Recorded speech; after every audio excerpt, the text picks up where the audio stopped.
Hi everyone, आप सभी स्वस्थ और मस्त होंगे। मैं भी ठीक हूँ। स्टोरी का नाम मिलके भी हम ना मिले, एपिसोड 2। सिया जब उन लड़कों से बच के दूर आ जाती है तो चैन की सांस लेती है और सोचती है कि प्रांजल ने उसके साथ ऐसा क्यों किया।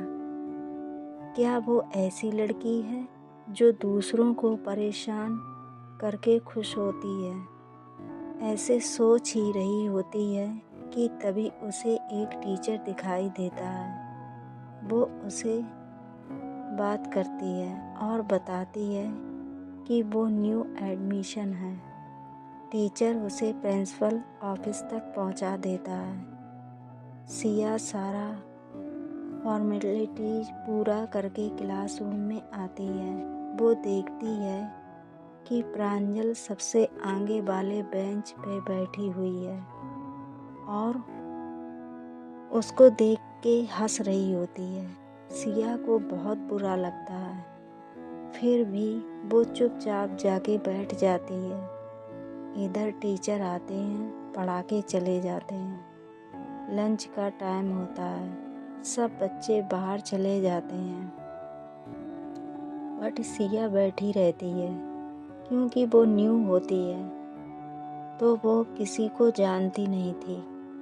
इधर प्रांजल भी क्लास में ही बैठी रहती है। सिया जब देखती है कि प्रांजल क्लास में ही बैठी है तो वो उठ के जाने लगती है। जब वो प्रांजल के पास से गुजरती है तो उसका पैर स्लिप कर जाता है और वो गिरने लगती है। तभी प्रांजल उसे पकड़ लेती है। सिया का हाथ प्रांजल के गले में होता है और प्रांजल के हाथ सिया के कमर पे।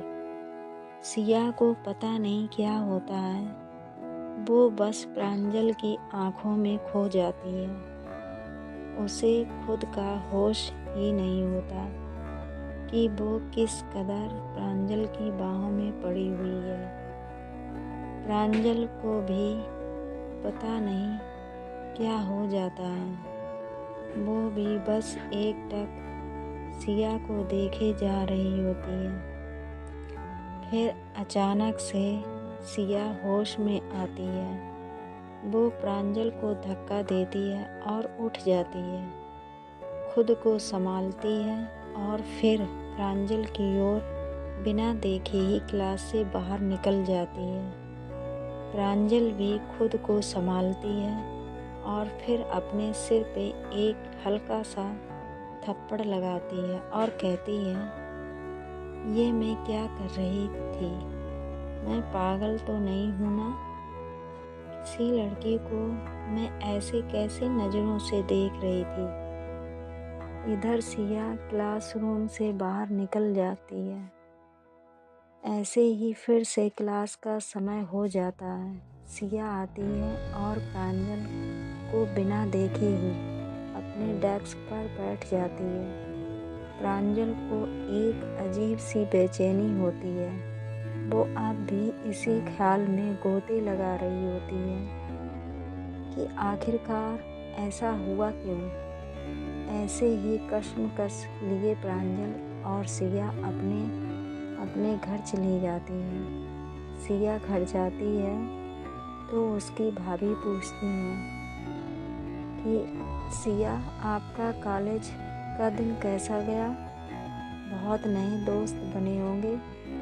सिया कहती है, नहीं भाभी, कोई दोस्त नहीं बना। आपको पता ही है मेरा नेचर, लोगों से घुलने मिलने में टाइम लगता है। भाभी बोलती हैं, हाँ पता है, आप जल्दी दोस्त नहीं बनाते हैं। अच्छा कोई नहीं, आप जाइए फ्रेश हो जाएं, मैं खाना लगाती हूँ आपके लिए। सिया की लाइफ में उसके भाई और भाभी के अलावा कोई नहीं था। मम्मी पापा बचपन में ही कार एक्सीडेंट में गुजर गए थे। इधर प्रांजल भी सिया से अपने किए हुए गलत व्यवहार के कारण अच्छा फील नहीं कर रही थी।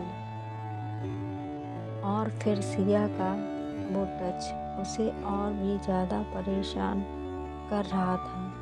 वो सोच रही थी कि इस लड़के में ऐसी क्या बात है जो मुझे उसके बारे में सोचने को इतना मजबूर कर रहा है।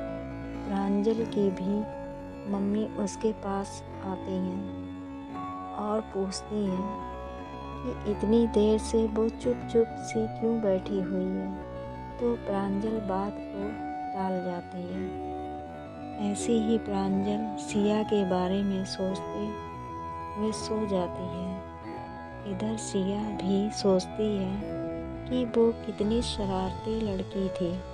लगता है हर किसी के लिए उसका बिहेवियर ऐसा ही है, और वो फिर डिसाइड करती है कि वो प्रांजल से दूर रहेगी और वो फिर सो जाती है। अगले दिन फिर कॉलेज आते हैं। सिया क्लास में आती है तो कुछ लड़कियां उसके पास आती हैं और उससे बात करती हैं। सिया उनके साथ बैठ जाती है। इधर प्रांजल भी आती है और उसकी नज़र आते ही सिया को ढूंढने लगती है। वो देखती है कि वो कुछ लड़कियों के साथ बैठी है, फिर चुपचाप जाके अपनी जगह पे बैठ जाती है। प्रांजल बार बार सिया को छुप छुप के देखने की कोशिश कर रही होती है। अब देखते हैं अगले एपिसोड में क्या होता है।